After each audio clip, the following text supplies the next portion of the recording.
Assalamualaikum warahmatullahi wabarakatuh. Perkenalkan, saya Selvi Anini, NIM 1930502109. Saya berasal dari Universitas Islam Negeri Raden Fatah Palembang, jurusan Bimbingan dan Penyuluhan Islam. Tujuan saya membuat video ini untuk memenuhi tugas mata kuliah Kesehatan Mental dosen pengampu yang terhormat Ibu Nyonya Indah Purwasi, MSI, PSI Psikolog. Jadi di dalam video ini saya ingin sedikit menjelaskan tentang gangguan kepribadian ganda. Jadi di dalam dunia kesehatan itu terdapat yang namanya gangguan kepribadian ganda atau sering disebut dengan identitas disosiatif atau juga sering dikenal dengan dissociative identitas disorder atau disingkat dengan DID. Gangguan kepribadian ganda ini itu adalah kondisi di mana seseorang memiliki dua atau lebih kepribadian.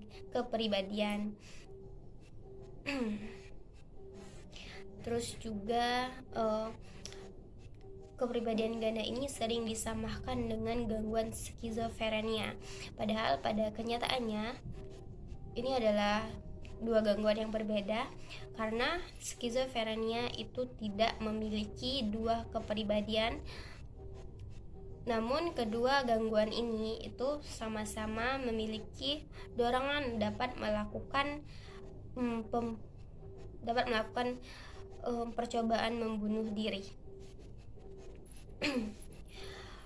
Baiklah, terus selanjutnya itu faktor dan penyebab berkepribadian ganda. Jadi orang yang mengalami kepribadian ganda ini itu disebabkan oleh trauma pada masa kanak-kanak, yaitu trauma yang berulang-ulang seperti penyiksaan, penganiayaan, terus juga pelecehan seksual maupun pelecehan secara fisik maupun emosional.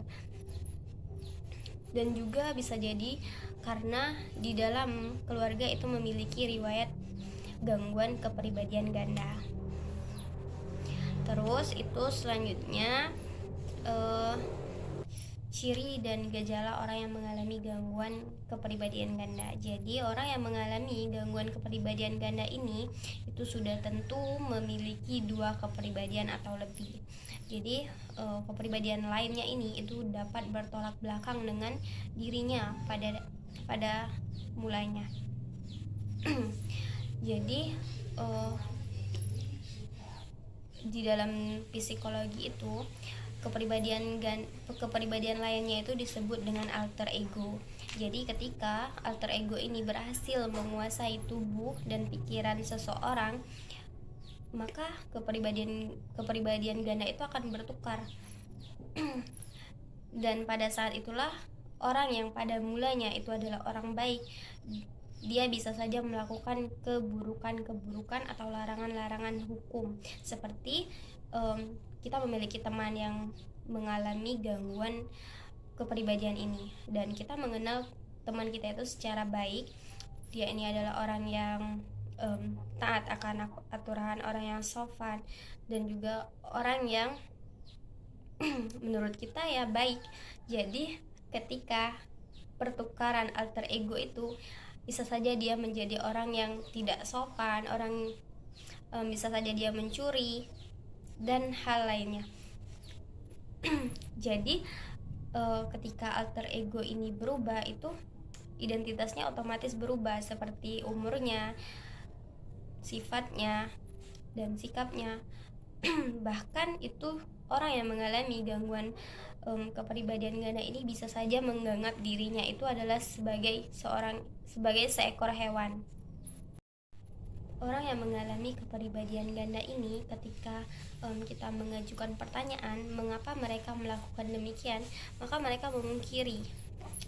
Mereka mengatakan bahwa mereka tidak pernah melakukan hal tersebut. mereka lupa atau tidak ingat sama sekali tentang kepribadian lainnya itu lakukan.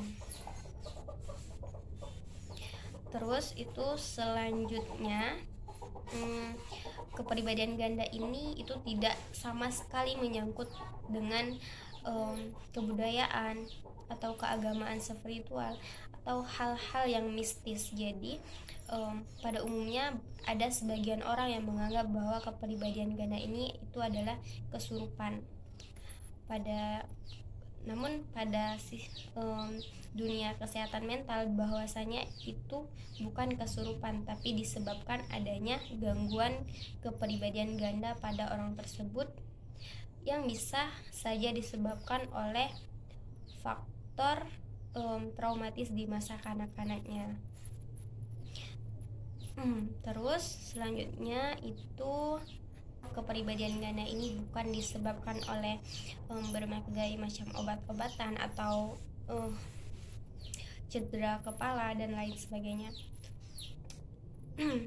Terus juga orang yang mengalami gangguan kepribadian ganda ini itu sering kali mengalami amnesia. Jadi seperti ini contohnya di dalam kehidupan sehari-hari. Misalnya kita memiliki seorang teman. Jadi teman kita ini adalah orang yang ahli dalam bidang komputer, tetapi ketika alter ego lainnya itu menguasai dirinya, tiba-tiba dia sama sekali tidak bisa memainkan komputer. Maka itu bisa saja ciri kepribadian ganda. Terus juga orang yang mengalami gangguan kepribadian ganda ini itu tidak mengetahui kejadian-kejadian yang baru saja terjadi ketika alter ego menguasai. Dan juga mereka kadang tidak mengetahui mengapa mereka ada di suatu tempat. Jadi seolah-olah hidup mereka itu terjadi di dalam dunia mimpi atau dunia dongeng. Terus juga orang yang mengalami gangguan kepribadian ganda ini itu merasa kesulitan dalam mengalami kehidupan sehari-hari karena faktor-faktor tersebut. Baiklah, selanjutnya itu hal apa saja yang dilakukan atau bagaimana cara mengatasi gangguan kepribadian ganda. Jadi untuk mengatasi gangguan kepribadian ganda itu adalah solusi yang paling tepat dengan berkonsultasi ke psikiater.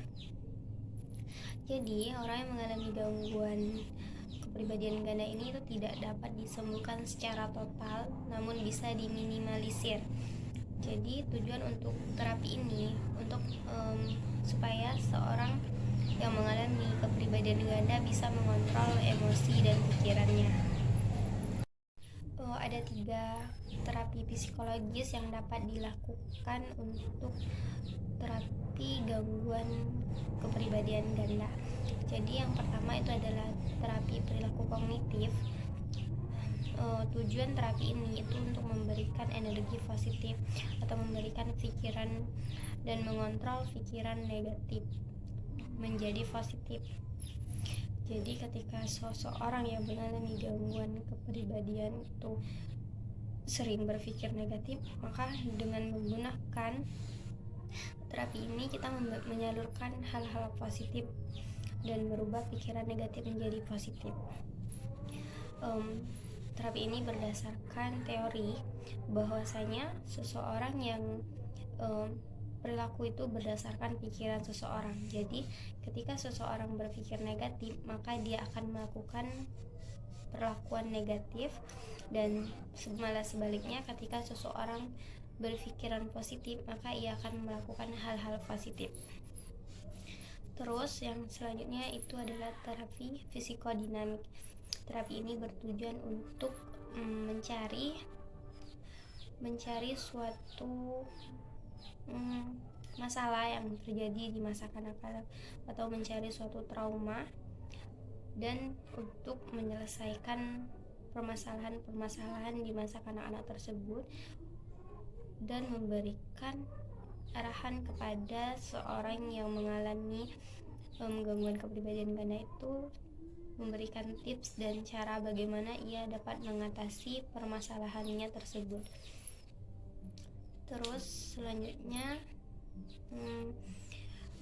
perilaku terapi interpersonal. Jadi perilaku ini itu berdasarkan teori bahwasanya ketika seseorang baik komunikasinya dengan orang lain, maka pribadinya juga akan baik. Jadi terapi ini bertujuan untuk mengontrol emosi dan bagaimana cara seseorang yang berkepribadian ganda itu dapat berbaur dengan orang-orang sekitar atau sosialnya bagus.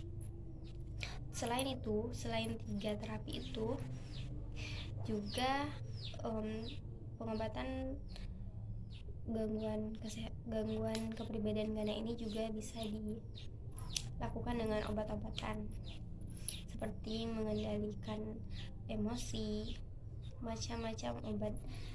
Namun ini juga harus konsul kepada seorang psikiater. Mungkin hanya itu yang dapat saya sampaikan. Lebih dan kurangnya saya mohon maaf. Jika ada kata-kata yang salah, mohon untuk dimaklumi karena saya masih belajar. Saya akhiri dengan ucapan wabillahi taufik wal hidayah. Wassalamualaikum warahmatullahi wabarakatuh.